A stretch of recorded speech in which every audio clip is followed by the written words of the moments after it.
Bukod sa husay sa pagbabasketball, may puso rin sa pagtulong sa kapwa ang NBA shooting guard at may dugong Pinoy na si Jordan Clarkson.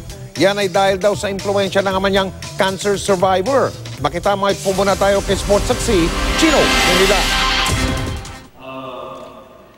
Marami na storyang lumabas tungkol kay LA Lakers shooting guard Jordan Clarkson. Ngunit ang hindi nasasama ay kung gaano kalapit ang relasyon ni Jordan sa kanyang ama na si Mike Clarkson, isang cancer survivor. 2014 na madiskubre ang advanced cancer of the spine ng ama at best friend ni Jordan. Sa panahon, napapasok pa lamang siya sa NBA. Matapos ng 3 taon, tila ba wala nang bahid ng cancer si Mr. Clarkson na sinamahan ng anak niya sa isang pagtitipon ng mga Filipino sa Los Angeles. Ano kaya ang sikreto sa pagpapalaki? Sa ngayon ay may potential na maging isang NBA All-Star. I don't necessarily think it was a secret. You know, Jordan was brought up in a nurturing home where we cared about him. We actually set goals for him and gave him expectations and objectives to meet.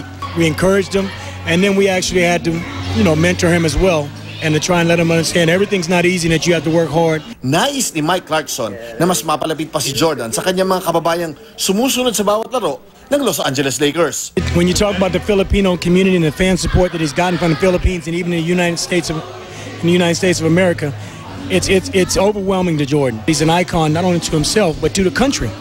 I think that really bodes well for him, and he embraces the Filipino culture, and he can't wait to come out this summer to visit and to spend time with the Filipinos. Isa pang naituro ng cancer survivor sa kanyang anak ay ang pagtulong sa kapwa. Noong Pebrero, sa kanyang pagdalaw sa Filipino Consulate Office sa New York, ay pinahayag ni Jordan Clarkson ang pagkakatatag ng kanyang foundation. He wants to give back to underprivileged children throughout the world, throughout the Filipino community especially, and he'll raise funds to be able to impact not only the Filipino community but the community in Los Angeles, the community in San Antonio, Texas. Chino Trinidad Aguduto, 24 Oras.